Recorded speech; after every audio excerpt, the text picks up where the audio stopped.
Hello बच्चों, कैसे हो आप सब। उम्मीद करता हूँ सब बढ़िया होंगे। जैसा कि आप देख रहे हैं, आज हम लोग पढ़ रहे हैं कोऑर्डिनेशन कंपाउंड का second lecture. Coordination compound class 12th के सिलेबस में लास्ट चैप्टर है फर्स्ट पार्ट का। और आप ये देख पा रहे हैं कि इनऑर्गेनिक का ये सेकंड चैप्टर आपके लिए होगा खास, क्योंकि आज की इस क्लास में हम करने वाले हैं आपसे एक जानदार कॉन्सेप्ट की बात, जिसका नाम है वर्नर्स थ्योरी। तो बोर्ड पर आपको दिखाई दे रहा है कि आज का टॉपिक हमारा वर्नर्स थ्योरी है। Coordination compound class 12th chemistry का पोर्शन है। वर्नर्स थ्योरी के बारे में पढ़ेंगे। इसके पहले की क्लास में हम लोगों ने इंट्रोडक्शन वाले पोर्शन पर आपसे डिस्कशन कर लिया था। यानी कि इंट्रोडक्शन पोर्शन पर डिस्कशन का मतलब ये हुआ कि इंट्रोडक्शन पार्ट में हमने ये बता दिया था कि टोटल इसमें कितने टॉपिक्स हैं, कितने पार्ट में ये चैप्टर डिवाइडेड होगा और कैसे कैसे करके हम लोग इसको पढ़ेंगे। अब बेटा ध्यान देने की बात यह है कि इंट्रोडक्शन में हमने टोटल टॉपिक्स का डिस्कशन कर लिया था, नंबर ऑफ लेक्चर्स के बारे में भी बातचीत कर ली थी। और हमने आपको ये बताया था कि टोटल हमारे पास जो लेक्चर यहाँ पर आ रहे हैं वो लगभग 5 लेक्चर के आसपास बनेंगे, यानी कि Werner's theory, IPSC, isomer and theories related to coordination compound. तो जरा ध्यान से सुनिएगा कि कैसे हम इसको आगे की तरफ प्रोसीड करते हैं। तो इंट्रोडक्शन क्लास यानी फ्लो चार्ट वाली क्लास आपकी हो गई थी, जिसमें हमने कंप्लीट कॉन्सेप्ट आपको कोऑर्डिनेशन कंपाउंड का पढ़ा दिया है। आज हम लोग वर्नर्स थ्योरी के बारे में बात करेंगे और ये भी बात करेंगे कि कोऑर्डिनेशन कंपाउंड होता क्या है और वर्नर ने इसके रिस्पेक्ट में क्या बताया था। जरा ध्यान से सुनिएगा। सबसे पहली बात अगर हम आपसे डिस्कस करें, इंट्रोड्यूस करें कि कोऑर्डिनेशन कंपाउंड है क्या, तो खूब गौर से सुनिएगा, चीजों को समझने की कोशिश करिएगा। हम उम्मीद करते हैं कि हम आपको बेहतर समझाएंगे। ये जो पूरा पोर्शन आज की क्लास में आपको दिखाया जा रहा है, ये बेटा ये है कि अभी तक आप एस ब्लॉक के एलिमेंट को पी ब्लॉक के साथ ज्वाइन कराते थे। तो एस ब्लॉक वाला जब पी ब्लॉक के साथ मिलता था तो एस ब्लॉक का एलिमेंट इलेक्ट्रॉन लूज करता था, पी वाला गेन करता था और दोनों मिल करके एक बॉन्ड बनाते थे जिसे हम आयोनिक बॉन्ड कहते थे, और उस कंपाउंड को आयोनिक कंपाउंड कहते थे। कोवेलेंट कंपाउंड का फॉर्मेशन तब होता था जब पी ब्लॉक के एलिमेंट पी ब्लॉक से मिल रहे थे, यानी नॉन मेटल से कंबाइन होते थे, जनरली कोवेलेंट बॉन्ड बनता था। लेकिन लफड़ा इस बात पर आ गया कि ये जो आप पढ़ने जा रहे हैं इसमें क्या होगा। तो जो डी ब्लॉक के एलिमेंट है, जैसे D and F block chapter भी आपने पढ़ा, तो जो डी ब्लॉक के एलिमेंट है वह अगर किसी एनायनिक स्पीसीज के साथ या किसी लिगेंड के साथ कनेक्ट हो जाए, लिगेंड में एनायनिक स्पीसीज और न्यूट्रल मॉलिक्यूल दोनों हो सकते हैं, तो अगर उनके साथ ये जुड़ते हैं तो जो कंपाउंड बनता है उसे हम कोऑर्डिनेशन कंपाउंड कहते हैं। यानी यहाँ कोऑर्डिनेट बॉन्ड का भी कॉन्सेप्ट हमें पढ़ने को मिलेगा। तो जरा गौर से सुनिएगा, बोर्ड पर देखिए 1 मिनट, तो फिर हम आपको बताते हैं कि इसमें क्या पढ़ना है, कैसे पढ़ना है।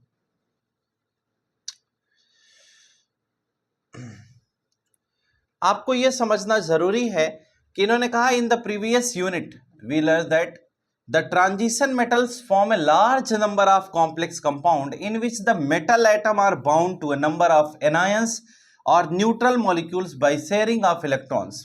कहा यह गया कि जैसे कि पिछले हमने केस में यह पढ़ा कि डी ब्लॉक का कोई भी एलिमेंट है, तो डी ब्लॉक का कोई भी एलिमेंट यानी transition metal form large number of complex compound, यानी कि जो ट्रांजिशन मेटल होते हैं वो कॉम्प्लेक्स कंपाउंड का फॉर्मेशन करते हैं। लेकिन वो कॉम्प्लेक्स कंपाउंड का फॉर्मेशन कैसे करते हैं, तो उन्होंने कहा in which the metal atom are bound to a number of anions, यानी कि वहां पर क्या है, एनायंस है या फिर न्यूट्रल मॉलिक्यूल्स, ठीक है, बाय शेयरिंग ऑफ इलेक्ट्रॉन्स। यानी अगर कोई डी ब्लॉक का एलिमेंट है यानी ट्रांजिशन मेटल है, वह किसी न्यूट्रल मॉलिक्यूल से कनेक्ट हो जाए या किसी एनायनिक स्पीसीज से जुड़ जाए, तो ऐसी सिचुएशन में जो कंपाउंड बनता है उसे हम कॉम्प्लेक्स कंपाउंड कहते हैं, कोऑर्डिनेट कंपाउंड कहते हैं। ये बात अभी हमने थोड़ी देर पहले यानी कि पिछली class D and F block पे पढ़ा हुआ, ऐसा एनसीईआरटी का मानना।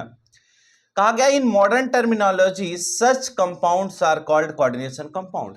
कहा गया कि अगर हम मॉडर्न डेज की बात करें या मॉडर्न टर्म्स में बात करें तो वो जो कॉन्सेप्ट हमने पढ़ा था उसी को हम कोऑर्डिनेशन कंपाउंड कहते हैं। तो अगर हम यहां पर आपको थोड़ी सी बात लिख के समझाते हैं, तो हमने कहा कि अगर कोई भी हमारे पास ट्रांजिशन मेटल आ जाए, ट्रांजिशन मेटल, और यह ट्रांजिशन मेटल बेटा अगर किसी लीगेंड के साथ, लीगेंड का मतलब होता है एनायनिक स्पीसीज आपको दे दी जाए, एनायंस या फिर आप कह सकते हैं न्यूट्रल मॉलिक्यूल, ठीक है, यानी चाहे एनायन हो या कोई न्यूट्रल मॉलिक्यूल हो, उसके साथ जब कनेक्ट होगा तो जो बनाएगा उसको हम कोऑर्डिनेशन कंपाउंड के नाम से जानते हैं। क्या बनाएगा? कोऑर्डिनेशन कंपाउंड के नाम से जानते हैं। एक बात तो समझ में आ गई कि अगर ट्रांजिशन मेटल किसी एनायन से कनेक्ट होता है तो जैसे हम पहले कंपाउंड बनाते थे, जैसे COCl3 हो गया, ऐसा अगर बना लें, ठीक है, PdCl2 हो गया, ऐसा हम बना लें, कहीं ये सब तो ठीक है, ये सब ऐसे जैसे पहले बनते थे वैसे बन जाएंगे। लेकिन कहा न्यूट्रल मॉलिक्यूल का मतलब जैसे H2O आ जाए, मान लो NH3 आ जाए, अगर इनके साथ में कोई ट्रांजिशन मेटल बॉन्ड बनाएगा तो वो कैसे बनाएगा, उसके हम कंपाउंड की स्टडी कैसे करेंगे, ये एक बड़ा ही सोचनीय विषय बन रहा था। तो कहा यह गया कि अगर कोई न्यूट्रल मॉलिक्यूल ट्रांजिशन मेटल के साथ में आएगा तो कैसे आएगा और कैसे हम उसे कोऑर्डिनेशन कंपाउंड के नाम से जानते हैं। तो जरा गौर करिएगा, ये जो बोर्ड पर बातें लिखी गई हैं इसका मतलब ये था कि जैसे मान लीजिए एक छोटा सा कॉन्सेप्ट हम आपको समझा रहे हैं, वो छोटा सा कॉन्सेप्ट ये है कि अगर ये 3D सीरीज का एलिमेंट इनके साथ में आएगा तो हम क्या पढ़ेंगे। इसमें पहली बात ये आई कि जैसे एक तो हम ये पढ़ सकते हैं COCl2, PdCl2, ठीक है, ये अगर ऐसी कोई सिचुएशन आ रही है तो जैसे कोई 3D सीरीज का एलिमेंट है और 3D सीरीज का एलिमेंट अगर किसी एनायन के साथ हो जाए तो ऐसी सिचुएशन में जो CC बनेगा यानी कोऑर्डिनेशन कंपाउंड बनेगा वो ऐसा बनेगा। लेकिन कहा यह गया कि अगर 3D सीरीज का कोई भी एलिमेंट मान लो दे दिया जाए और वह आपका न्यूट्रल मॉलिक्यूल से कनेक्ट हो जाए, तो न्यूट्रल मॉलिक्यूल से कनेक्ट होगा तो भी तो CC बनेगा। तो कहें कैसे बनेगा, जैसे 3D सीरीज का एलिमेंट आपको CO दे दिया गया और न्यूट्रल मॉलिक्यूल आपको NH3 है, इसके साथ ये जाकर कनेक्ट हो गया तो ऐसा कोई बन गया, तो ये क्या कहलाएगा, यह आपका कोऑर्डिनेशन कंपाउंड हो गया। इसी में आप इसको ऐसे भी लिख सकते हो कि CONH3 का होल 6 है, ऑक्सीडेशन स्टेट 3+ हो रही है तो बैलेंस करेंगे तो Cl3 हो जाएगा। अभी हम ये सब समझाएंगे कैसे हो रहा है, अभी तो केवल ये बता रहा हूं कि ऐसे कंपाउंड मिलेंगे देखने को, यानी कोऑर्डिनेशन कंपाउंड से रिलेटेड जो बात हम आपको समझा रहे हैं कि 3D सीरीज का एलिमेंट इनके साथ आएगा। अब एक बड़ा सवाल ये आ गया कि सर ये सब तो ठीक है, समझ में भी आ रहा है, लेकिन मैटर इस बात का है कि ये न्यूट्रल मॉलिक्यूल इसके साथ कनेक्ट हो गया, हमें कोई आपत्ति नहीं। कहें ऐसा भी हो सकता है कि COH2O का होल 4 दे दिया जाए और यहाँ Cl2 हो जाए, ठीक है, और यहाँ फिर Cl हो जाए। इसमें देखिए न्यूट्रल भी इसके साथ कोबाल्ट के साथ कनेक्टेड है और क्लोरीन भी यानी एनायनिक भी कनेक्टेड है। लेकिन बेटा सवाल ये है, अब अगर हम सोचें, इस पर विचार करें तो हमें यह समझ में आता है कि कोई 3D सीरीज का एलिमेंट यानी ट्रांजिशन मेटल किसी एनायन के साथ कनेक्ट हो जाए वो अच्छा है, क्योंकि उसने इलेक्ट्रॉन दिया होगा, मेटल है, मेटल इलेक्ट्रॉन लूज कर सकता है, उसने लिया होगा तो PdCl2 बना होगा, PdCl4 बना होगा, COCl3 बना होगा, कुछ भी बन गया होगा।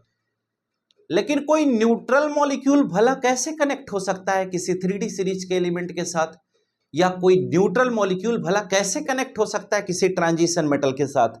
ये एक बड़ा सोचनीय विषय हो गया कि किसी ट्रांजिशन मेटल के साथ कोई 3D सीरीज का एलिमेंट या न्यूट्रल मॉलिक्यूल कैसे कनेक्ट होगा, कैसे बॉन्डिंग करेगा।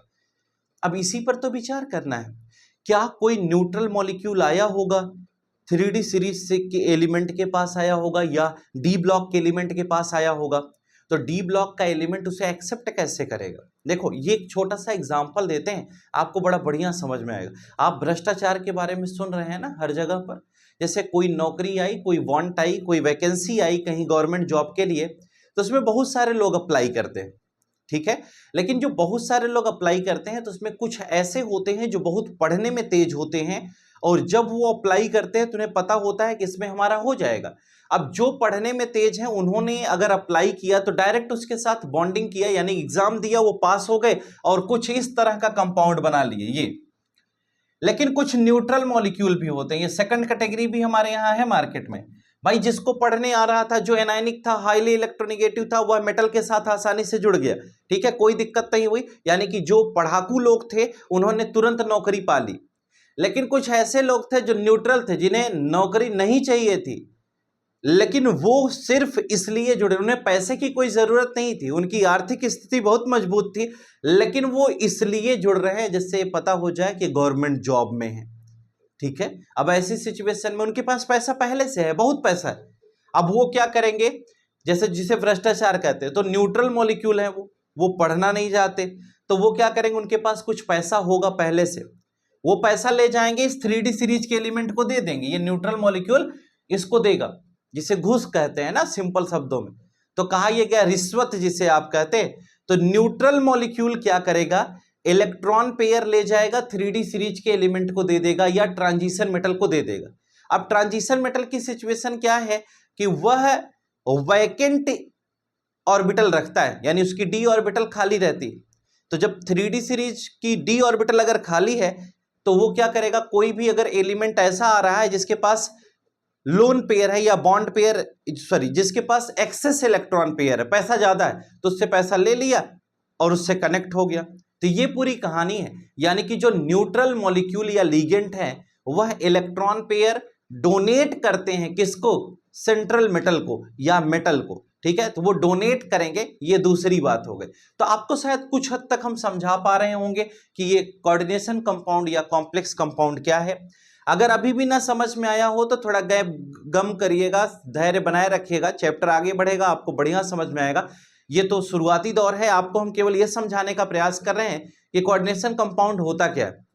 तो कोऑर्डिनेशन कंपाउंड क्या होता है कि जो डी ब्लॉक के एलिमेंट है जिसे हम ट्रांजिशन मेटल कहते हैं, अगर ट्रांजिशन मेटल एनायन के द्वारा या न्यूट्रल मॉलिक्यूल के द्वारा अगर बाउंडेड हो जाए, यानी कि बॉन्ड बना ले या जुड़ा हो या सराउंडेड हो, यानी कोई न्यूट्रल मॉलिक्यूल है, कोई सेंट्रल एटम है यानी ट्रांजिशन मेटल है, अगर उसके चारों तरफ या तो न्यूट्रल मॉलिक्यूल जुड़ जाए या तो उससे कोई एनायनिक स्पीशीज कनेक्ट हो जाए, तो जो कंपाउंड बनता है उसे हम कोऑर्डिनेशन कंपाउंड के नाम से जानते हैं।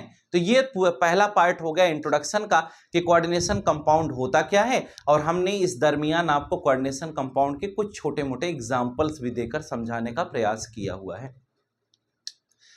और यही बात यहां पर बोर्ड पर दिखाई भी गई कि कोऑर्डिनेशन कंपाउंड क्या है। तो आप जरा बोर्ड पर देख लीजिए, तो आपको यहां बताया गया कि that the transition metals form a large number of complex compound in which the metal atoms are bound to a number of anions or neutral molecule by sharing of electron, यानी इलेक्ट्रॉन की sharing की वजह से, और इस terminology को हम CC के नाम से जानते हैं, यानी कोऑर्डिनेशन कंपाउंड के नाम से जानते हैं। ये तो फर्स्ट पार्ट हो गया जो हमारा क्लियर हो गया।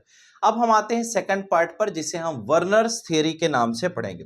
अब ध्यान दीजिए, सबसे पहले एक वैज्ञानिक थे जिनका नाम अल्फ्रेड वर्नर है, और इन्होंने कोऑर्डिनेशन कंपाउंड पर काम करने के बारे में सोचा। बड़ी प्यारी बात ये बताते हैं, आप सुनिएगा कि केवल ये हुआ कि अगर ऐसा हो जाए तो उसे हम कोऑर्डिनेशन कंपाउंड कहेंगे, लेकिन इसको करेगा कौन, इसके बारे में बताएगा कौन, इसके बारे में नए कॉन्सेप्ट आएंगे कैसे, इस पर भी तो बात हमें करनी पड़ेगी। अब हम उसकी बात शुरू कर रहे हैं कि अल्फ्रेड वर्नर जब आए तो इन्होंने क्या किया और क्या बताया इन्होंने सीसी के बारे में, यानी कोऑर्डिनेशन कंपाउंड्स के बारे में क्या बात इनके द्वारा की गई।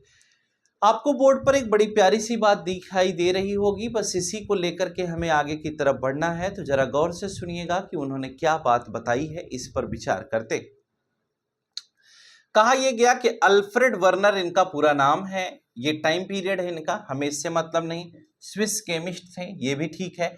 कहा गया was the first to formulate his idea about the structures of coordination compound. अब आपको एक बात पता चल गई कि कोऑर्डिनेशन कंपाउंड ऐसे भयंकर टाइप का बड़ा सा स्ट्रक्चर बने, बड़ा सा फॉर्मूला मिल रहा है, उसका स्ट्रक्चर कैसे बनेगा, यानी कोई कोऑर्डिनेशन कंपाउंड बनेगा कैसे, इसके बारे में या जो इसकी आइडिया थी, ये सबसे पहले अल्फ्रेड वर्नर के द्वारा दी गई। इन्होंने इस कॉन्सेप्ट के बारे में सबसे पहले बताया। He prepared and characterised a large number of CC and studied their physical and chemical behavior by simple experimental techniques। यानी कि ये सबसे पहले वैज्ञानिक थे जिन्होंने ये सोचा कि कोई भी कोऑर्डिनेशन कंपाउंड अगर है तो उसका स्ट्रक्चर क्या होगा, पहली बात, और दूसरी बात इन्होंने क्या किया, इन्होंने कुछ ऐसे कंपाउंड्स को प्रिपेयर किया यानी कि बनाया, और उसके साथ साथ उसकी प्रॉपर्टी को पढ़ा, यानी फिजिकल और केमिकल बिहेवियर की स्टडी की। तो यानी कि अगर अल्फ्रेड वर्नर की पहली बात करूं तो यानी कि इनके द्वारा प्रिपरेशन की गई ढेर सारे कंपाउंड्स की, ठीक है। उसके साथ साथ इन्होंने उसके स्ट्रक्चर के बारे में सोचा, यानी कि कोई भी कंपाउंड है तो उसका स्ट्रक्चर कैसे बनेगा इसके बारे में अल्फ्रेड साहब ने सोचा। दूसरी चीज जो इन्होंने प्रिपरेशन किया, लार्ज नंबर ऑफ कंपाउंड्स की प्रिपरेशन की और उसकी प्रॉपर्टी को पढ़ा, यानी कि इन्होंने physical and chemical property,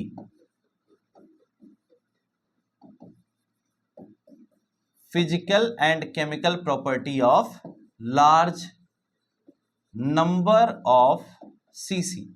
CC मतलब कोऑर्डिनेशन कंपाउंड, यानी कि ढेर सारे कोऑर्डिनेशन कंपाउंड की फिजिकल और केमिकल प्रॉपर्टी को भी पढ़ने का काम किया इन्होंने, यानी कि उसकी स्टडी की। और कैसे स्टडी की? ढेर सारे एक्सपेरिमेंट्स के माध्यम से स्टडी की। दूसरी बार सबसे पहली बात यह है कि Werner proposed the concept of a primary valence and secondary valence for metal ion. इन्होंने एक कॉन्सेप्ट दिया, उस कॉन्सेप्ट को हम प्राइमरी वैलेंस और सेकेंडरी वैलेंस के नाम से जानते हैं। यानी इनके द्वारा एक कॉन्सेप्ट दिया गया, वो था प्राइमरी वैलेंस। ये सबसे बड़ी बात है, इसको ध्यान से समझिएगा। और दूसरा कॉन्सेप्ट इनके द्वारा दिया गया सेकेंडरी वैलेंस, यानी कि प्राइमरी वैलेंस और सेकेंडरी वैलेंस, ये दो बात इन्होंने बताई। अब इसी को हम आपको समझा रहे हैं।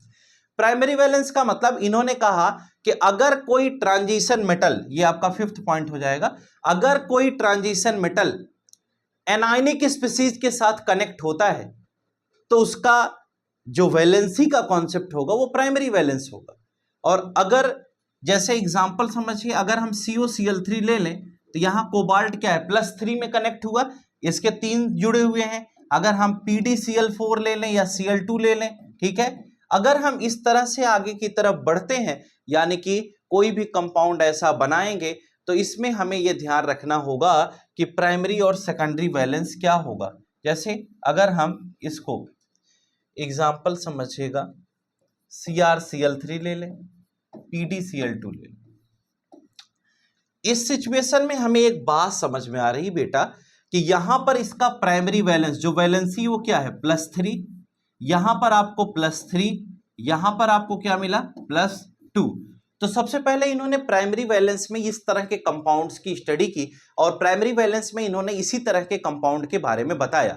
इन्होंने कहा प्राइमरी वैलेंस के अंतर्गत हम ये देखेंगे COCl3, CrCl3, PdCl2, ऐसे कंपाउंड प्राइमरी वैलेंस के अंतर्गत इन्होंने कंसीडर किया। यानी ऐसे कंपाउंड की स्टडी इन्होंने प्राइमरी वैलेंस में की जो मेटल से, यानी ट्रांजिशन मेटल से अगर डायरेक्ट एनायनिक स्पीसीज कनेक्ट है तो उन्होंने इस तरह की बात की। दूसरे नंबर पर जो सेकेंडरी वैलेंस का कॉन्सेप्ट था, उसके अंतर्गत इन्होंने कोऑर्डिनेशन नंबर का कॉन्सेप्ट बताया। इन्होंने क्या बताया, कोऑर्डिनेशन नंबर के बारे में बात की। कोऑर्डिनेशन नंबर के बारे में बात करने का मतलब ये हुआ, इन्होंने ये कहा कि सेकेंडरी वैलेंस समझाने का सिंपल सा फंडा है कि जो भी कंपाउंड हमें दिया जाएगा उसका कोऑर्डिनेशन नंबर क्या होगा, इसके बेसिस पर हम उसके सेकेंडरी वैलेंस की बात करेंगे या हम उसके सेकेंडरी वैलेंस को समझा सकते हैं। यानी कि दूसरी बात इन्होंने कोऑर्डिनेशन नंबर की। यानी कि अगर हम इसमें फिफ्थ पॉइंट को यहाँ लिखें तो इन्होंने ये बताया था कि सेकेंडरी वैलेंस की बात की थी। तो सेकेंडरी वैलेंस में इन्होंने ये समझाया बेटा कि अगर मान लो बेटा कि CONH3 का होल 6 हमें दे दिया जाए और होल 6 के बाद हम कहते हैं ये 3+ है, तो आप ये देखिए कोऑर्डिनेशन नंबर का मतलब होता है नंबर ऑफ नेबरिंग ग्रुप, यानी सेंट्रल एटम से जो ग्रुप कनेक्टेड है, नेबरिंग ग्रुप है, उसी को हम कोऑर्डिनेशन नंबर के नाम से जानते हैं। तो ये जो सेंट्रल एटम है ये कौन है, ये कोबाल्ट है। इस कोबाल्ट से कितने NH3 जुड़े हुए हैं जरा आप बताइए। इस कोबाल्ट हमें यहां दिख रहा है, इससे हमारे पास NH3 6 जुड़े हुए हैं, तो इसका जो कोऑर्डिनेशन नंबर है वो कितना हो गया, 6 हो गया। तो इसका जो सेकेंडरी वैलेंस है वो क्या हो जाएगा, इसका सेकेंडरी वैलेंस भी क्या होगा, 6 हो जाएगा। इसका मतलब हमें यह समझ में आया कि इन्होंने सेकेंडरी वैलेंस के बारे में बात ये बताई कि जिस कंपाउंड का जो भी कोऑर्डिनेशन नंबर होगा उसी बेसिस पर हम उसके सेकेंडरी वैलेंस के बारे में बातचीत करते हैं।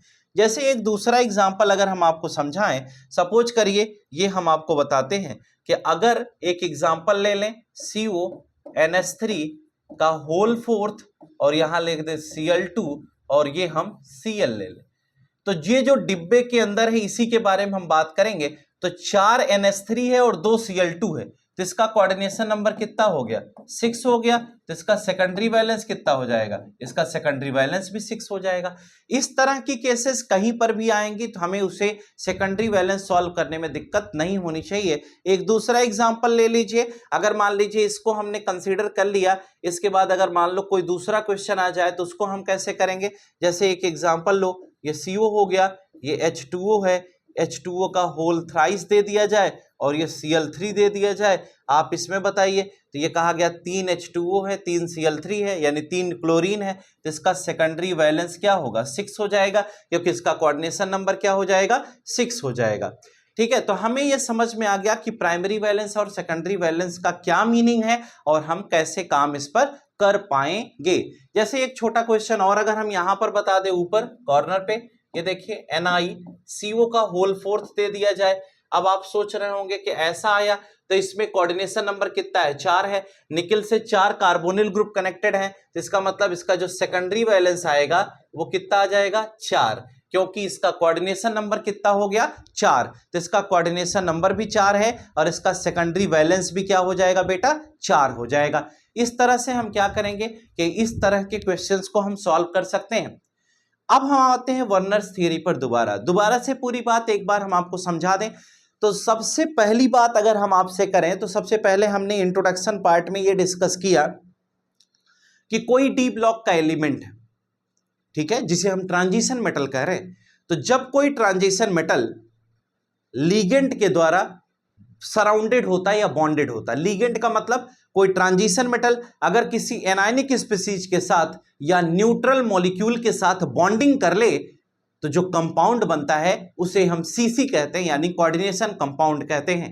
फिर से सुनना, कोई ट्रांजिशन मेटल अगर ट्रांजिशन मेटल हमें कोई भी दे दिया जाए डी ब्लॉक का एलिमेंट, अगर वह किसी न्यूट्रल मॉलिक्यूल के साथ बॉन्डिंग कर ले या फिर किसी एनायनिक के साथ बॉन्डिंग कर ले या न्यूट्रल एनायनिक दोनों साथ में आ जाएं तो जो कंपाउंड बनेगा वह कोऑर्डिनेशन कंपाउंड होगा और इस दौरान शेयरिंग ऑफ इलेक्ट्रॉन के थ्रू ये बॉन्डिंग होगी।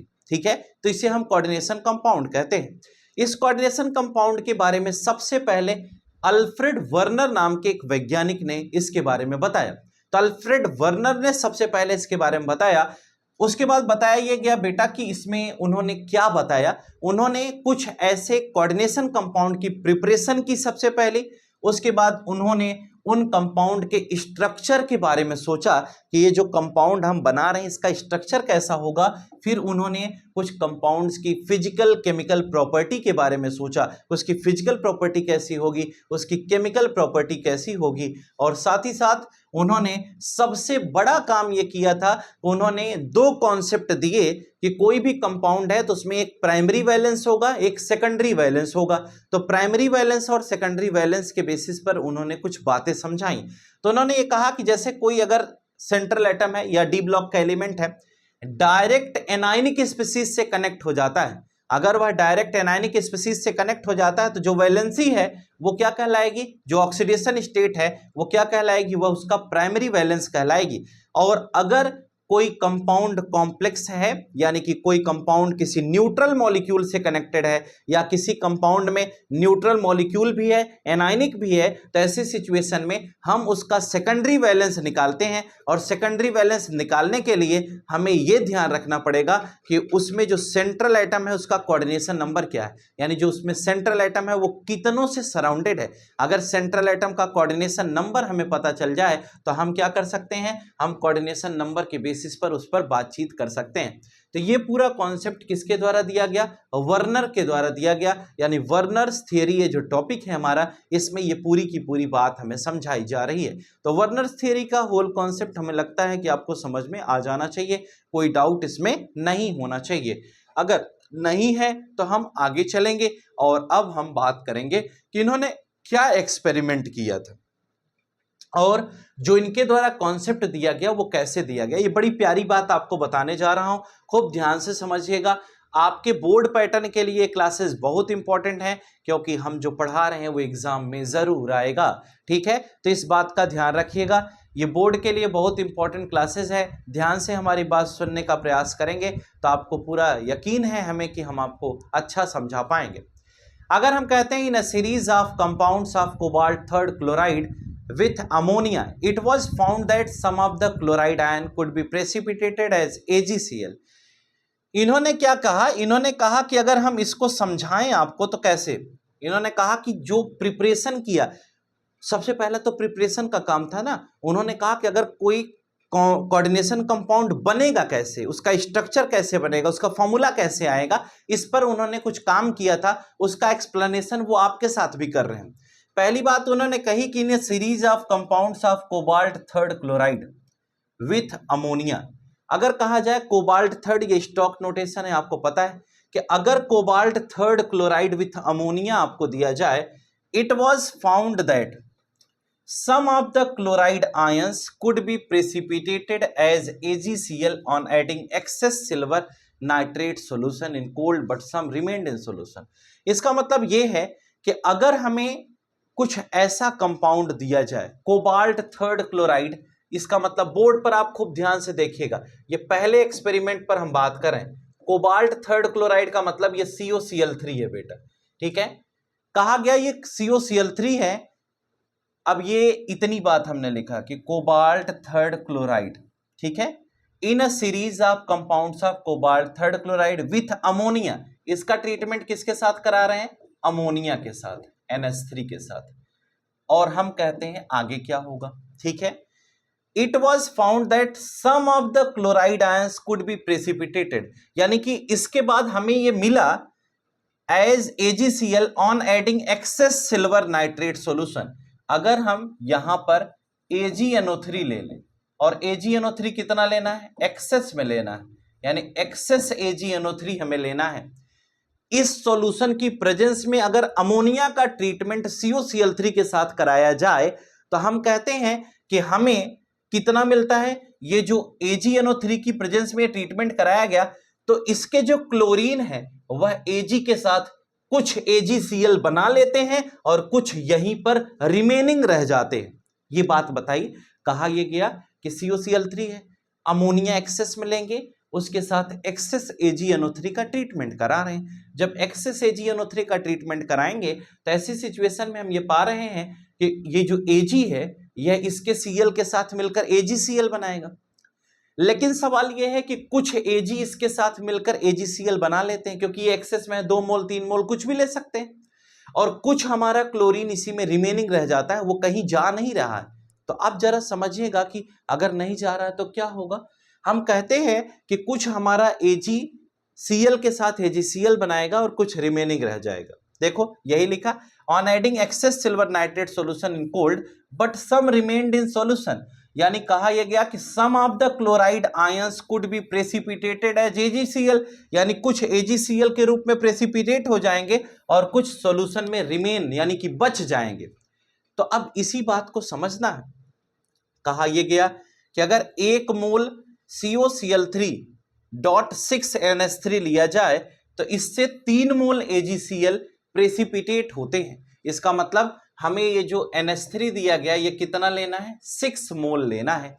तो 6 मोल NH3 लिया गया इसके साथ में, ठीक है। अब ध्यान से सुनना, ये पहला वाला कॉन्सेप्ट हम एक्सप्लेन करने चल रहे हैं कि 1 मोल COCl3 डॉट में हम प्लस लगाएं, अभी बाद में चेंज कर लेंगे, तो हमें 3 मोल AgCl मिलता है, ऐसा हमें मानना है। तो हम ऐसा करते हैं कि 3 AgCl यहां बना देते हैं। इसका मतलब इसके ट्रीटमेंट पर 3 मोल AgCl हमें मिल रहा है, हमने बना दिया।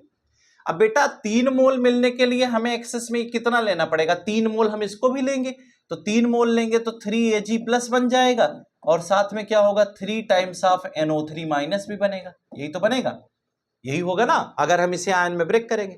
तो ये जो तीनों Ag हमारे पास मिल रहा है, ये वाला जरा गौर करिएगा, ये जो तीनों Ag हमारे पास मिला, ये यहां पर जो 3 Cl दिए गए हैं इनके साथ ये तीनों Ag क्या करेगा, 3 AgCl बना लिया। कोई दिक्कत तो नहीं है आपको, यानी कि ये इसके साथ मिल करके 3 AgCl बना लिया। इसका मतलब हम ये समझ पा रहे हैं कि 3Ag प्लस 3Cl के साथ 3 AgCl बना लिया। और ये जो कोबाल्ट है यह NH3 कितना है, 6 NH3 है, तो ये कोबाल्ट क्या करेगा, ये कोबाल्ट की कोऑर्डिनेशन स्टेट क्या है, ये 6 होगी, तो ये CONH3 का होल 6 बना लेगा और कोबाल्ट की ऑक्सीडेशन स्टेट क्या है, 3+ है, तो ये 3+ हमारा ऐसे बन जाएगा। अब जरा ये एक बात आप समझिएगा कि कुछ लोगों को हो सकता है यहाँ कंफ्यूजन हो रहा हो कि सर कैसे कर दिए, इसको हम थोड़ा और आगे बढ़ा लेते हैं, यानी कि यहाँ कर देते हैं। हमारे पास 3 AgCl बन चुका है। ये कहां से आ गया, ये कहां से आया, ये देखो, ये जो कोबाल्ट है इसका तीनों Cl 3 Ag के साथ बाहर चला गया, तो 6 NH3 था, तो ये NH3 क्या होगा, कोबाल्ट के साथ बॉन्डिंग कंडीशन में आ जाएगा। और अब जरा समझना, कुछ लोग सोच रहे होंगे कि कोबाल्ट तो ये 3 ही NH3 आना चाहिए था, नहीं 3 नहीं आएगा, इसका कोऑर्डिनेशन नंबर 6 है, तो ये NH3 का होल 6 हो गया। अब बेटा एक बात समझनी ये है कि इस पर जो चार्ज सर आप लगा रहे हैं वो कहां से लगा दे रहे हैं, चार्ज कहां से लगा रहे हैं कि अगर हम इसको लिखेंगे तो x + 6 × 0 = 0। ऑक्सीडेशन नंबर निकालने का तरीका तो आपको यही सिखाया गया, तो x की वैल्यू क्या आ रही है, 0 आ गई कि नहीं आई। अगर x की वैल्यू इस केस में 0 आ गई CONH3 का होल 6 वाले में, तो आप समझिए ये गलत हो गया, क्योंकि कोबाल्ट 3rd क्लोराइड है, ये देखो कोबाल्ट 3rd क्लोराइड है, तो ये गलत हो जाएगा। तो हमें क्या करना पड़ेगा, अगर हम इसकी खोपड़ी पर 3+ लगा दें तो यहां पर क्या आ जाएगा, ये जो पोर्शन आपको दिखाई दे रहा है, ये जो 0 है, ये ऑक्सीडेशन नंबर निकालते समय 3 हो जाएगा। तो ये जो यहां पर 0 है, इसको हम x की वैल्यू क्या लिख पाएंगे, इसमें हम x की वैल्यू लिख देंगे 3। इसका मतलब कोबाल्ट की जो ऑक्सीडेशन स्टेट है वो 3 है, इसलिए यहां पर ये वाला कॉन्सेप्ट लिखा गया। कोई दिक्कत आपको यहां तक में, यानी CONH3 का होल 6 3+ कैसे आया, मुझे लगता है कि ये बात आपको समझ में आ जानी चाहिए। तो इस तरह से हमने इसको बनाया।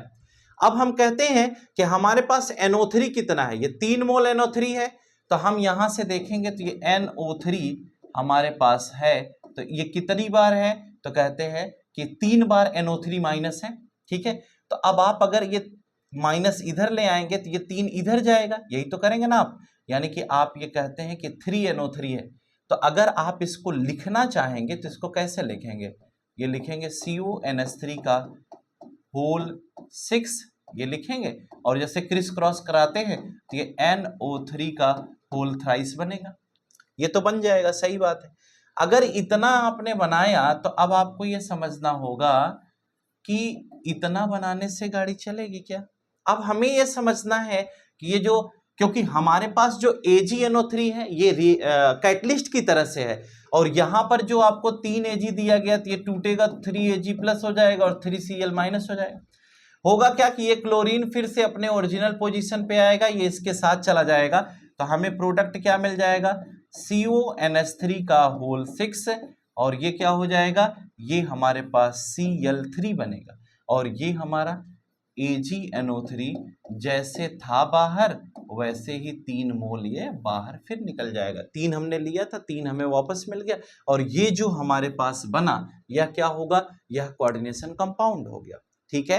तो इस तरीके से हम इसको पढ़ेंगे। अगर किसी को अभी भी प्रॉब्लम है तो आप जरा देखिए, आपको यहां हो सकता है प्रॉब्लम हो, तो आपको हम एक स्टेप लिख दें, क्योंकि इसको जब आप तोड़ोगे तो ये टूटेगा कैसे, इसी में तो टूटेगा, ये 3+ है और ये 3Cl आएगा तो क्या बनाएगा, Cl के ऊपर माइनस है तो उसका 1 इधर आ जाएगा, 3 इधर चला जाएगा, क्रॉस जैसे क्रिस क्रॉस कराते थे वैसे ही हम इसको बनाएंगे, ठीक है। मुझे उम्मीद है कि आपको ये कॉन्सेप्ट समझ में आ गया होगा, क्योंकि इस पर बेस्ड क्वेश्चंस बोर्ड एग्जाम में आते हैं, ठीक है। 2 नंबर का वर्नर्स थियरी से ऐसा सवाल पूछा जा सकता है, इसलिए ये आपको हम पढ़ा रहे हैं। मुझे उम्मीद है कि ये कॉन्सेप्ट आपको समझ में आ जाना चाहिए, ठीक है। तो अगर ये समझ में आ जाएगा तो बहुत अच्छी बात है। नीचे दिए गए हैं 4 सवाल, उसमें से हम 1 और 2 और आपको बता देंगे कैसे करेंगे, तो जरा बोर्ड पर देखिएगा दोबारा से। अब दूसरा क्वेश्चन देखते हैं और दूसरे क्वेश्चन के माध्यम से आपको समझाने का प्रयास करेंगे।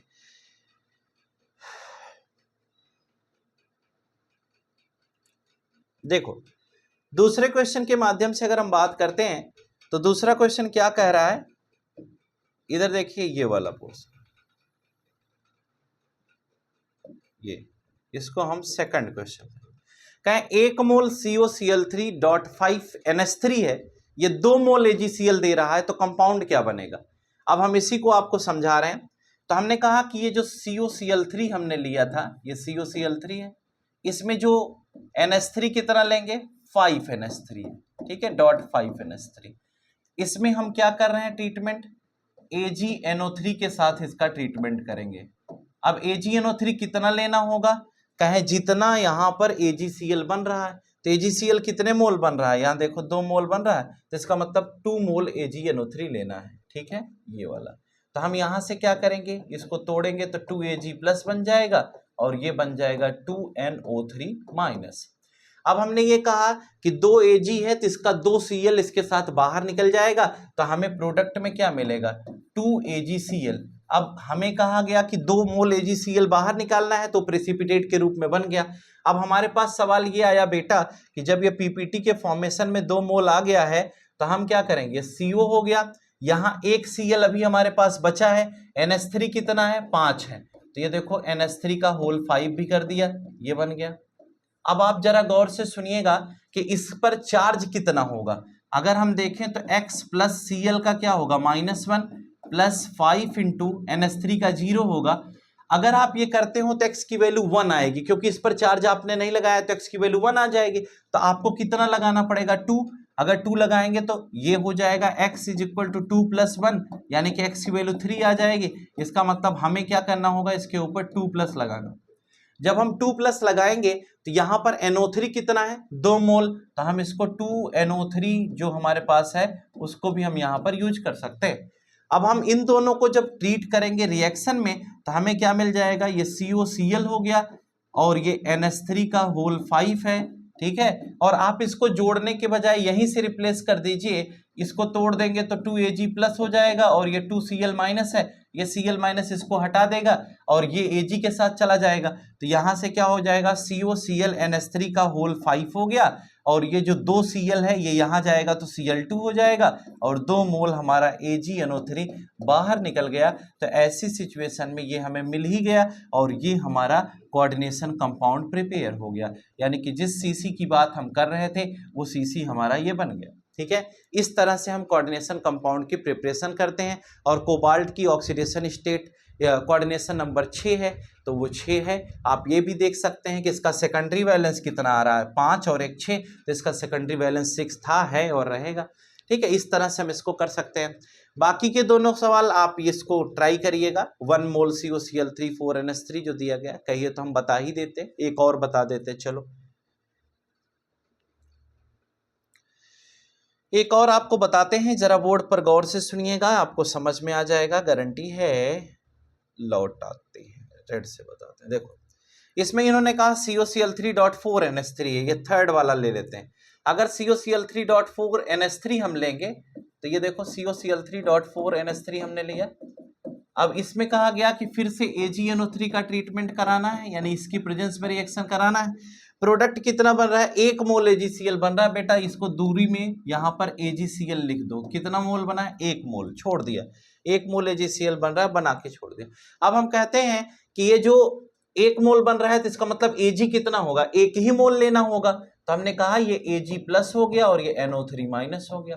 अब ये Ag प्लस हमारा यहाँ रिएक्शन करेगा तो यहाँ पर जो क्लोरीन है वो 3 है, तो इसके एक ही क्लोरीन को तो बाहर ले जाएगा। तो इसका मतलब एक क्लोरीन के साथ अगर ये रिएक्शन किया तो AgCl बना के बाहर हो गया, बचा कितना, 2 क्लोरीन बच गया, तो ये COCl2 हो गया। और ये NH3 सेकेंडरी वैलेंस में क्या होगा, इसके साथ NH3 का होल 4 बना लेगा। ये देखिए आपको समझ में आना चाहिए, होल 4 बना लिया। अब अगर आप चेक करोगे तो x की वैल्यू 2 आ रही है, तो इस पर चार्ज कितना लगाना पड़ेगा, देखो फिर से बता देता हूं। यहां से चेक करोगे तो x plus 2 into -1 plus 4 into 0 is equal to, आप 0 ही तो करोगे, यहां पर इक्वल के आगे 0, क्योंकि कोई चार्ज है नहीं। ऐसा ही ऑक्सीडेशन स्टेट निकालते समय आपको हमने पढ़ाया होगा। तब क्या करोगे, यहां पर अगर हम 1 ले लें आगे, तो 1 ले लेंगे तो x की वैल्यू क्या हो जाएगी, 3 हो जाएगी। और आपको पता है कोबाल्ट थर्ड ही हमें लेना है, ये थर्ड है तो कोबाल्ट थर्ड ही हमें लेना है।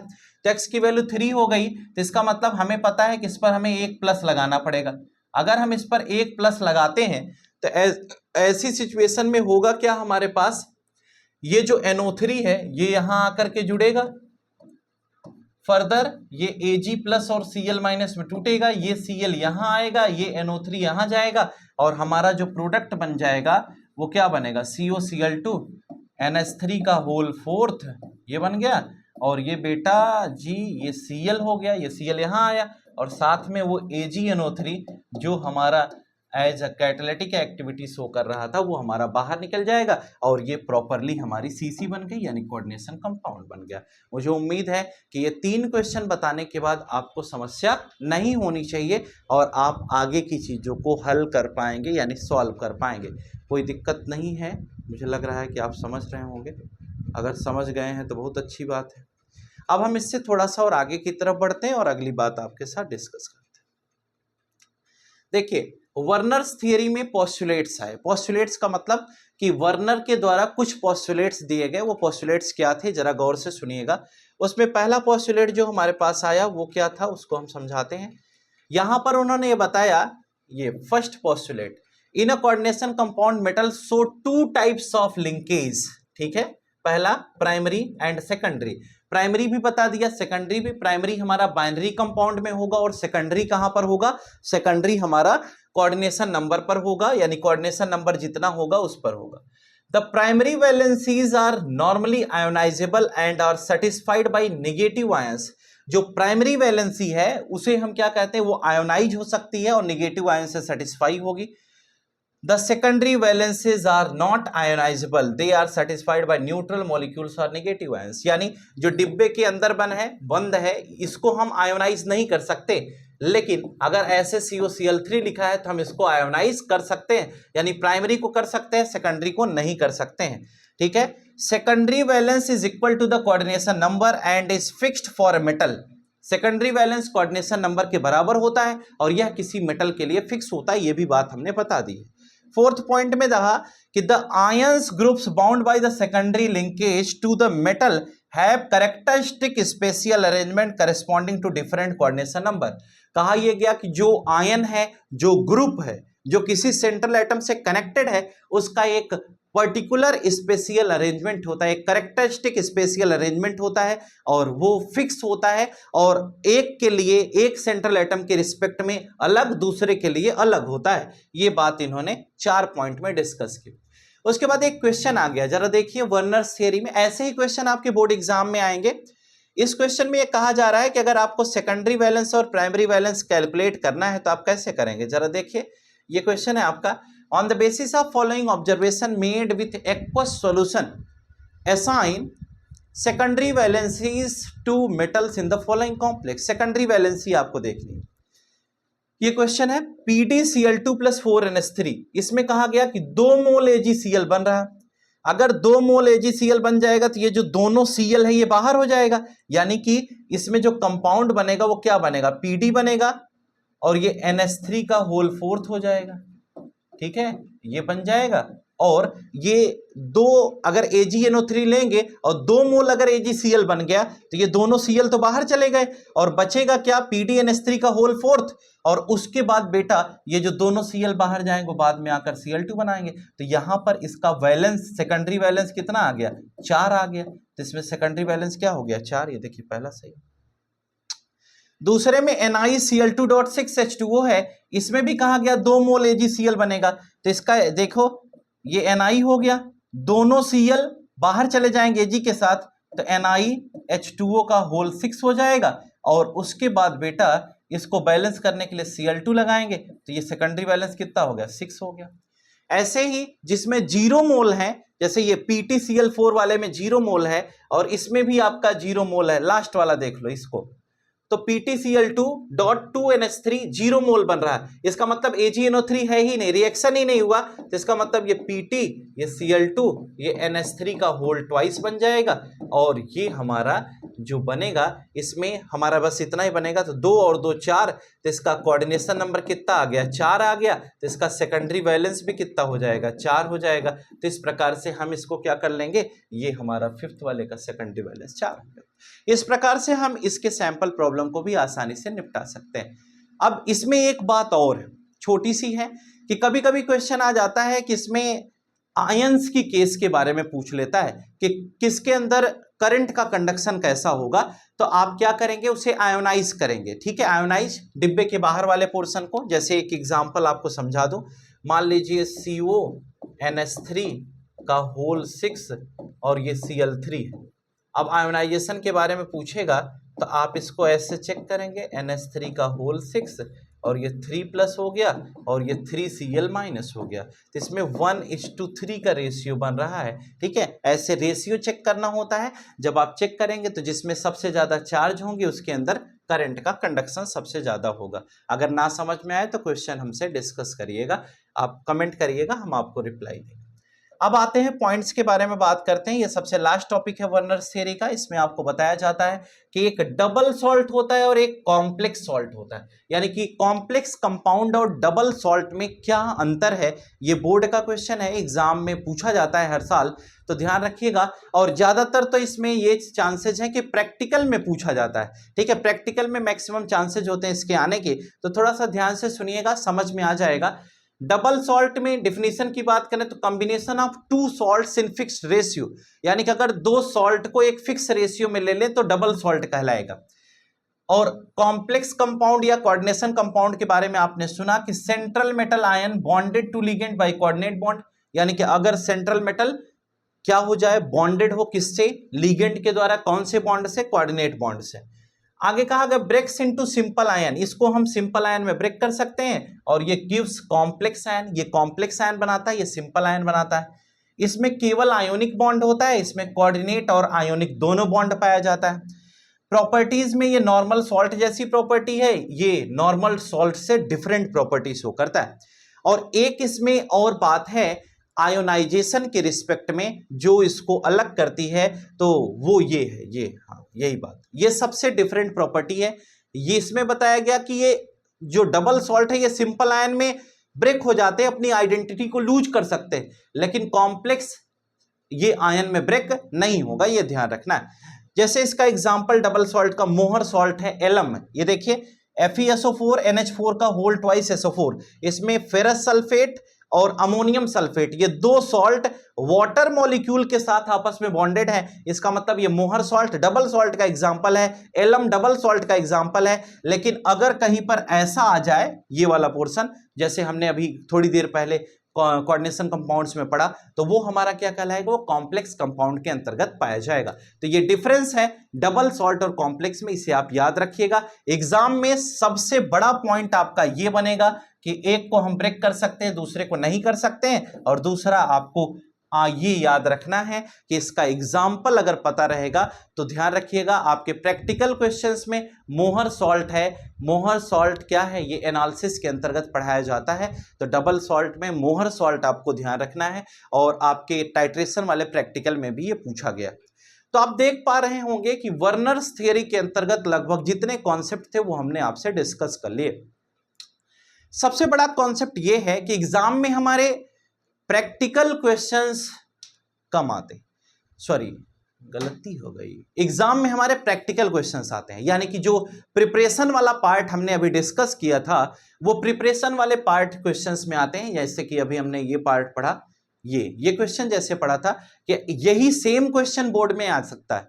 उसमें आपको बोलेगा कि इतना मोल AgCl बन रहा है तो कंपाउंड का नाम क्या होगा या कॉम्प्लेक्स का स्ट्रक्चर क्या होगा, तो ऐसा क्वेश्चन एग्जाम में आ सकता है। तो इसलिए इससे थोड़ा सा आपको सावधानी बरतनी होगी, और इसमें आपके 4-5 हैं, 3 हमने बताया है, बाकी आप ट्राई करिएगा और ट्राई करके आप देखिएगा कि क्या आपकी सेकेंडरी बैलेंस सही आ रहा है या नहीं आ रहा है। और अगर आ रहा है तो कमेंट में आप जरूर करिएगा कि हाँ सर हमने कर लिया है और हमें क्लियर हो गया है, समझ में भी आ गया है। मुझे उम्मीद है कि ये क्लास जो हम आज आपसे डिस्कस कर रहे थे ये पूरा जानदार तरीके से आपको समझ में आ गई होगी। पूरी की पूरी बात अगर एक दफ़ा हम आपको समझाएं तो हमने इस पूरे क्लास के इस लेक्चर के दरमियान आपसे बात की इंट्रोडक्शन क्या है। ठीक है, इंट्रोडक्शन में हमने डिस्कस कर लिया कि चैप्टर को कोऑर्डिनेशन कंपाउंड होता क्या है ना, जिसमें सेंट्रल एटम एनायनिक स्पीसीज या फिर न्यूट्रल मॉलिक्यूल से अगर बॉन्डेड है तो वह हमारा क्या कहलाएगा, CC कहलाएगा, यानी कोऑर्डिनेशन कंपाउंड के नाम से जाना जाएगा। ठीक है, शेयरिंग ऑफ इलेक्ट्रॉन या कोऑर्डिनेट बॉन्ड के बॉन्डिंग होती है। ठीक है, उसके बाद वर्नर्स थ्योरी में उन्होंने प्रॉपर्टीज के बारे में बताया, प्राइमरी वैलेंस सेकेंडरी वैलेंस जो सबसे मेन टॉपिक था। प्राइमरी वैलेंस में हम ऑक्सीडेशन स्टेट देखते हैं और सेकेंडरी वैलेंस में कोऑर्डिनेशन नंबर देखते हैं। ठीक है, फिर हमने आपको मॉलिक्यूल का स्ट्रक्चर बनाना सिखाया कि उन्होंने जो एक्सपेरिमेंट किया था उस एक्सपेरिमेंट को हम लोगों ने करके देखा, 4-5 तरीके के क्वेश्चन सॉल्व किए। एक्सपेरिमेंट को पूरा कंप्लीट करने के बाद फिर हम जब आगे की तरफ बढ़े तो हमने वर्नर्स थ्योरी के पोस्टुलेट्स देखे, फिर एक सैंपल प्रॉब्लम की, फिर उसके बाद आयंस का केस देखा कि इसमें करंट का कंडक्शन कैसे होगा, यानी कि करंट कैसे फ्लो करेगी वो हमने आपको समझाया कि जो जितना ज़्यादा 1:3, 1:4, 1:2 कैसे रेशियो बनेगा, क्योंकि जो बाहर वाला डिब्बे के बाहर वाला पोर्शन था उसको आयोनाइज करके हमने बताया कैसे क्या होगा। उसके बाद फिर हम आगे की तरफ बढ़े तो हमने आपको डबल सॉल्ट और कॉम्प्लेक्स सॉल्ट में डिफरेंस बताया, जहां पर हमने बताया कि डबल सॉल्ट हमारा आयोनाइज हो सकता है लेकिन कॉम्प्लेक्स सॉल्ट हमारा आयोनाइज नहीं होगा। और साथ ही साथ डबल सॉल्ट का एग्जांपल मोहर सॉल्ट और एलम यानी कि फिटकरी जिसे आप कहते हो वो बताया गया। और कॉम्प्लेक्स सॉल्ट में सभी कोऑर्डिनेशन कंपाउंड्स के बारे में बातचीत हुई। मुझे उम्मीद है कि आपको ये वर्नर्स थ्योरी का लेक्चर अच्छा समझ में आया होगा और क्लास 12th के लिए ये बहुत ही इंपॉर्टेंट है। इससे लगभग 2 से 3 नंबर का सवाल एग्जाम में आ सकता है, हर साल आता है, तो आप थोड़ी सी तैयारी बनाकर रखें और इसको पूरा पढ़ लीजिए। इससे बाहर कुछ आपके एग्जाम में नहीं आएगा। मुझे उम्मीद है कि हमारे द्वारा बताई गई ये बात आपको बेहतरीन समझ में आ गई होगी। आज के लिए फिलहाल इतना ही। मुझे उम्मीद है कि आप बढ़िया से पढ़ेंगे, अच्छे से पढ़ेंगे। आज के लिए फिलहाल इतना ही। Good night to all of you. Today class is over. Thank you. अगर चैनल सब्सक्राइब कर लीजिएगा, अगर वीडियो पसंद आई है तो लाइक शेयर सब्सक्राइब करना ना भूलें। आज के लिए फिलहाल इतना ही। Good night. Thank you.